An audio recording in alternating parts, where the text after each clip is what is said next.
As some of you may know, this has been a particularly difficult time for my family.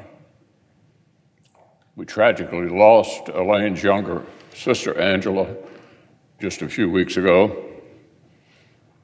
When you lose a loved one, particularly at a young age, there's a certain introspection that accompanies the grieving process.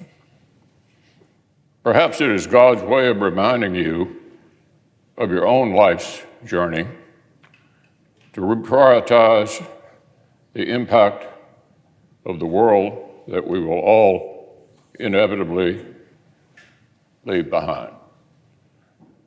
I turned 82 last week. The end of my contributions are closer than I'd prefer. My career in the United States Senate began amidst the Reagan Revolution. The truth is, when I got here, I was just happy if anybody remembered my name. President Reagan called me Mitch O'Donnell. Close enough, I thought. My wife Elaine and I got married on President Reagan's birthday, February 6th. It's probably not the most romantic thing to admit, but Reagan meant a lot to both of us. For 31 years, Elaine has been the love of my life, and I'm eternally grateful to have her by my side. I think back to my first days in the Senate with deep appreciation for the time that helped shape my view of the world. I'm unconflicted about the good within our country and the irreplaceable role we play as the leader of the free world. It's why I worked so hard to get the national security package passed earlier this month. Believe me, I know the politics within my party at this particular moment in time. I have many faults. Misunderstanding politics is not one of them. That said, I believe more strongly than ever that America's global leadership is essential to preserving the shining city on a hill that Ronald Reagan discussed. As long as I'm drawing breath on this earth, I will defend American exceptionalism.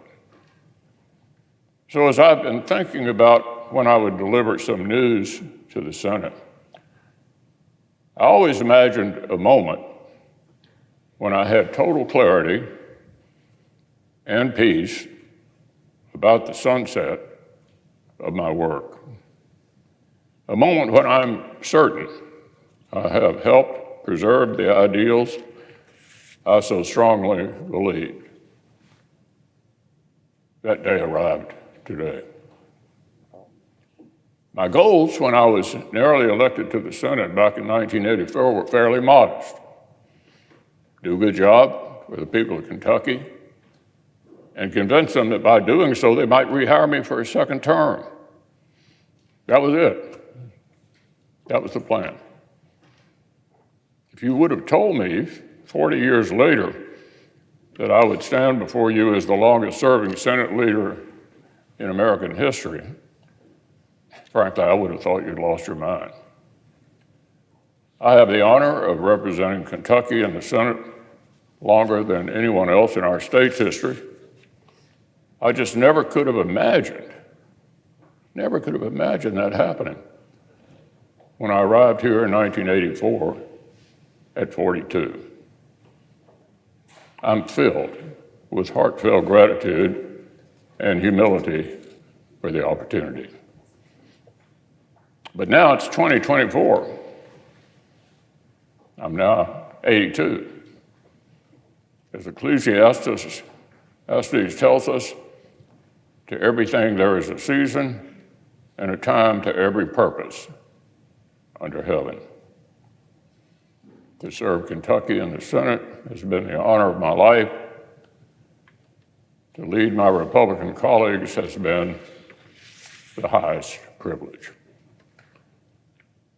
But one of life's most underappreciated talents is to know when it's time to move on to life's next chapter. So I stand before you today, Mr. President, and my colleagues, to say this will be my last term as Republican leader of the Senate. I'm not going anywhere anytime soon. However, I'll complete my job my colleagues have given me until we select a new leader in November and they take the helm next January. I'll finish the job the people of Kentucky hired me to do as well, albeit from a different seat, and I'm actually looking forward to that. So it's time for me to think about another season. I love the Senate. It's been my life. There may be more distinguished members of this body throughout our history, but I doubt there were any with any more admiration for the Senate. After all this time, I still get a thrill walking into the Capitol, and especially on this venerable floor, knowing that we, each of us, have the honor to represent our states and do the important work of our country. But Father Time remains undefeated. I'm no longer the young man sitting in the back, hoping colleagues would remember my name. It's time for the next generation of leadership. As Henry Clay said in this very body in 1850, the Constitution of the United States was not made merely for the generation that then existed, but for posterity, unlimited, undefined, endless, perpetual posterity. So time rolls on. There'll be a new custodian of this great institution next year. Won't surprise you to know I intend to turn this job over to a Republican majority leader. I have full confidence in my conference to choose my replacement and lead our country forward. There'll be other times to reminisce. I'm immensely proud of the accomplishments I've played some role in obtaining for the American people.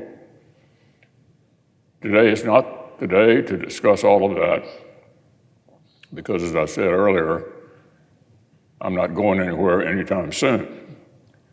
There are many challenges we must meet to deliver for the American people, and each will have my full effort and attention. I still have enough gas in my tank to thoroughly disappoint my critics, and I intend to do so with all the enthusiasm with which they've become accustomed. So to my colleagues, thank you for entrusting me with our success. It's been an honor to work with each of you. There'll be plenty of time to express my gratitude in greater detail as I sprint towards the finish line, which is now in sight. I yield the floor.